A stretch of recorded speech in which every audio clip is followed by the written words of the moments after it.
Alright, hello, today I'm gonna tell you about the fairy tale. The name is Tom Hickathrift famously battles an evil giant. Okay, if you are ready, I will start now.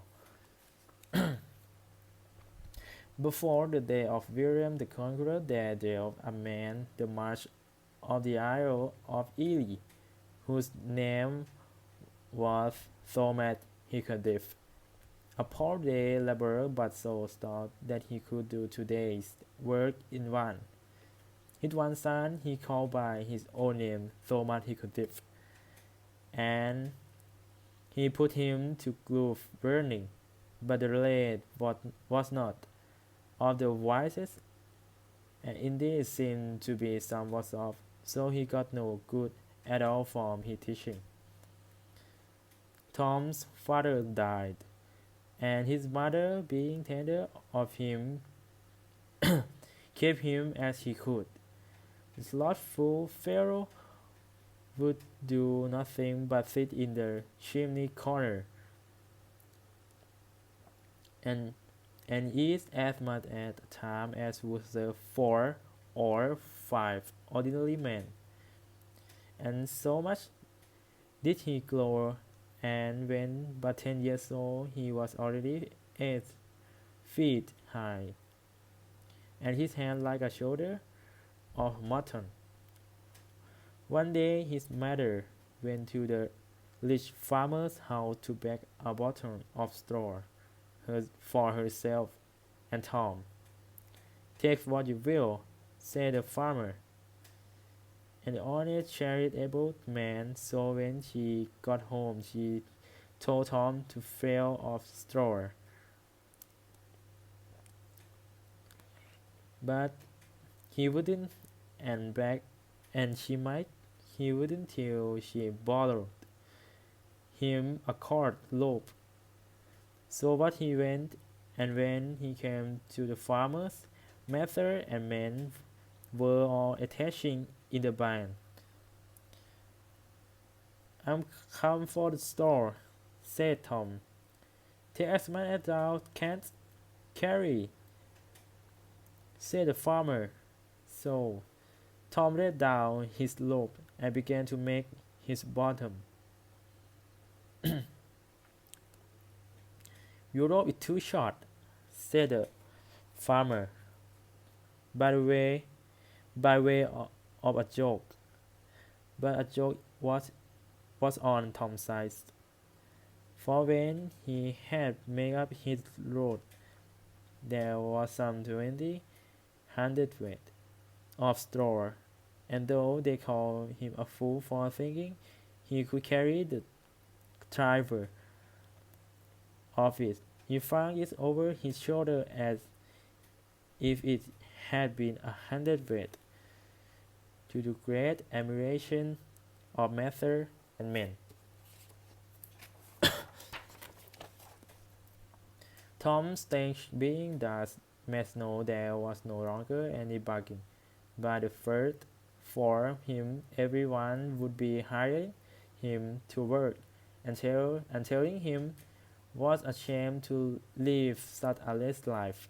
So Tom, seeing them wait on him, as they did, went to work first with one, then with another. And one day a woodman deserted his help to bring home a tree, of when Tom and four men beside, and when they came to the tree they began of door into the court with puris. At last Tom, seeing them unable to lift it, "Stand away, you fool," said he, and talking what reward he take. "Oh, a stick for my mother's fire," said Tom, espying a tree bigger than was in the court. He laid it on his shoulders and went home with it as far as the cart and thick horse could draw it. Tom now saw that he had and to, more stench than 20 men, and began to be very merry, taking delight in company, in going to the fairs and meetings, in seeing sport and pastimes, and at a card show, weathering or throwing the hammer. Not a man could stand against him, so that at last none dared go into the ring or the veteran with him, and his fame was spread more and more to country. Far and near he would go to any meeting,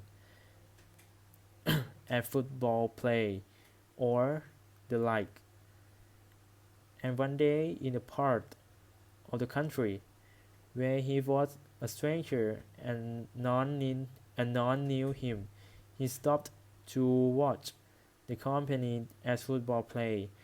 Rare sport is what, but Tom spoiled it all, for meeting the ball he took it such a quick that away it feel none could tell whiter.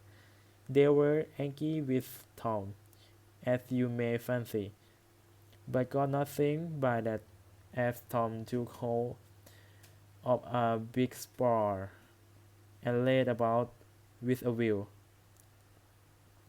so that though the whole countryside was up in arms against him, he cleared his way wherever he came. It was late in the evening ere he could turn homeward, and on the and on the road they met him for Rusty Loke. They had been robbing passengers all day. They thought they had a good plight in town who was alone and made cook sure of his money. Stand away and deliver, they said. What should I deliver? Said Tom. Your money, sir, said they. You shall give me better words for it first, said Tom. Come, come, come, no more panting. Money we want, and money we will have before you stir. It is so, said Tom. Then come and take it. The long and the short of it was that Tom killed two of the log, and giftedly one. The other two and took all their money with was as much as £200.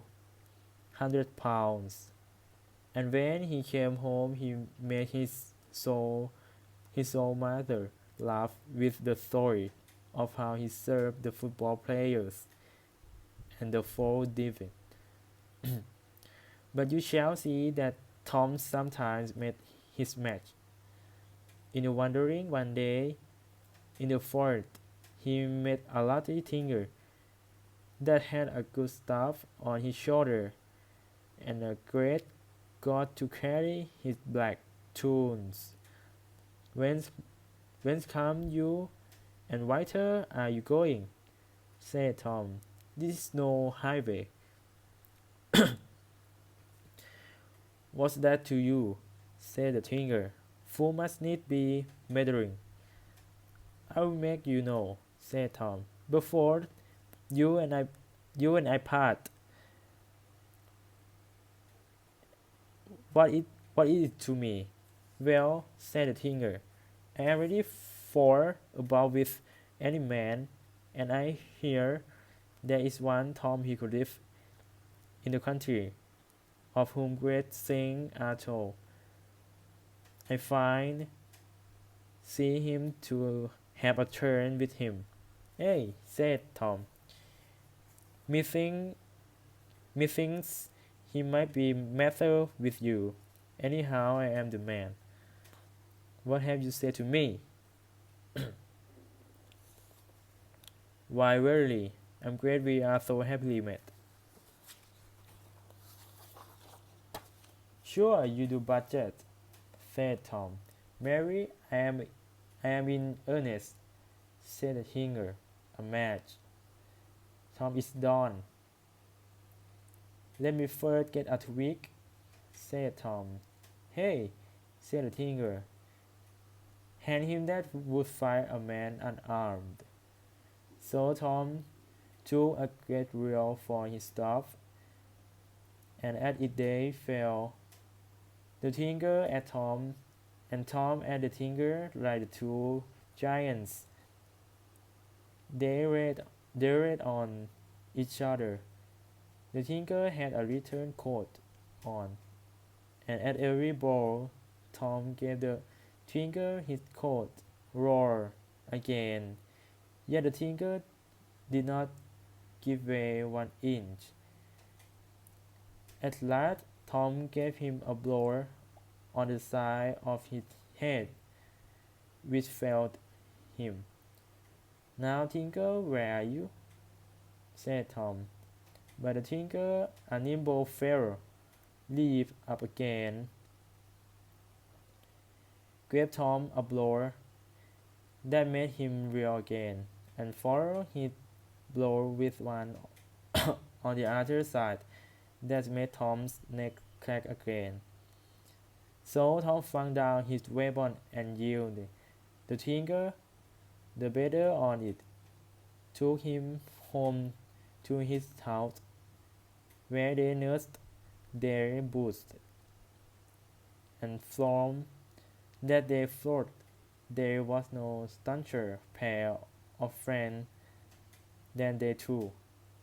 Tom's fame was thus spread abroad till at length a brewer at Lynn, wanting a good hunting man to carry his beer to Wisbech, went to hire Tom, and promised him a new suit of clothes from top to toe, and that he should eat and drink of the bed.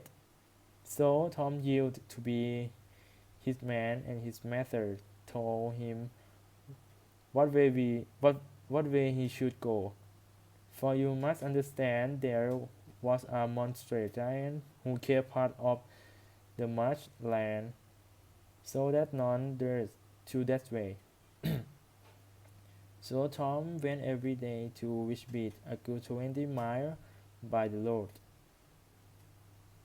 Tom was a wearisome journey, thought Tom, and he soon found that the way kept by the giant was nearer by half. Now Tom has got more stanch than ever, being well kept as he was a drinking so much strong air as he did. One day then, as he was going to Wisbech without saying anything to his master or any of his fellows,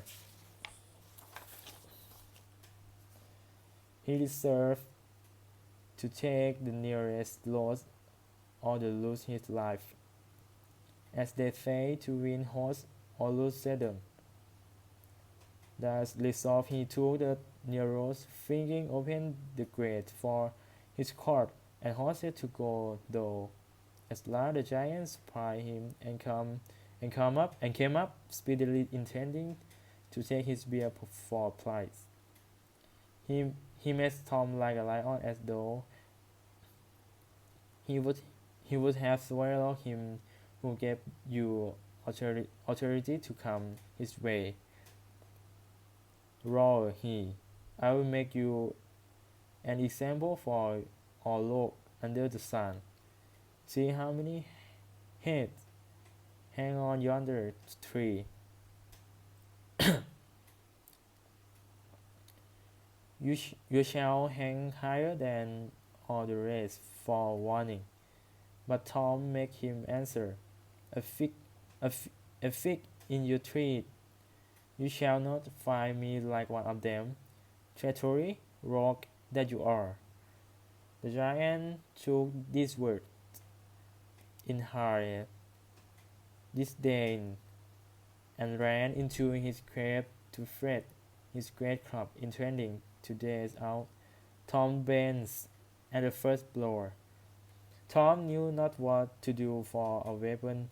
His whip would be but little good, edging a monster beast, 12 foot in length and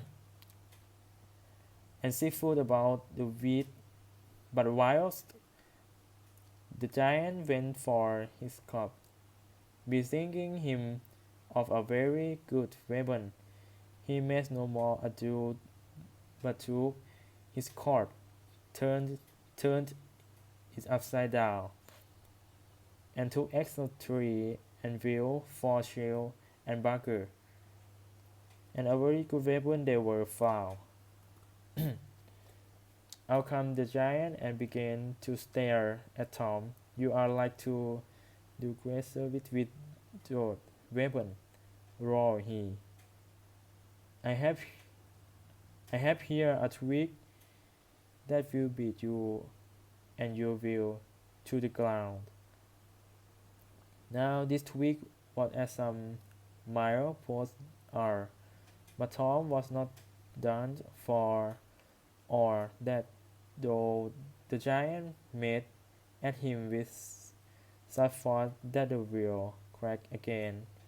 But Tom gave as good as he got, taking the giant such a ready blow on the side of the head that he reeled again.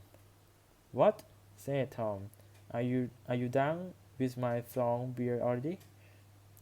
So at it so at it they went, Tom laying such huge blow at the giant down whose face, feet, and blood ran together, so that being fat and foggy and dry with the long fighting, he asked Tom would be let him think a little. Nay, nay, nay, said Tom. My mother did not teach me such wit. He, he had been a fool then, and seeing the giant beginning to wearing and felt his blows, Tom saw best to make hay whilst the sun shone,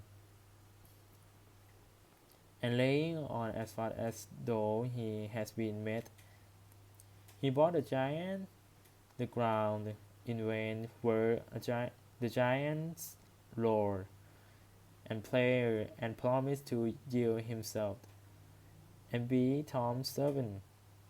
Tom lay at him till he was dead, and then cutting off his head, he went into the cave and found a great store of silver and gold, which had before him. And on the morrow he and his master and more of the child folk of Lynn set out of the giant's cave. Tom showed them the head and what silver and gold there was in the cave, and not a man but leaped for joy, for the giant was a great enemy to all the country. The news was spread all up and down to the countryside, how Tom Hickathrift had killed the giant, and well what he that could learn to see the cave. All the folk made bonfire for joy, and if Tom was respected before, he was much more so now. With a common consent, he took possession of the cave, and every one said had it been twice as much he would have deserved it. So Tom pulled down the cave and built himself a brave house, the ground that the giant kept by fought for himself. Tom gave part to the poor for their common land, and part he turned into good wheat land to keep himself and his own mother, Jane Hickathrift. And now he was become to a chief man in the countryside. was no longer paying Tom, but Mr. Heathcliff, and he was held in due respect, I promise you. He kept man and maid and maids and life most bravely, made him apart to keep dear, and time passed with with him happily in his great house till the end of his day.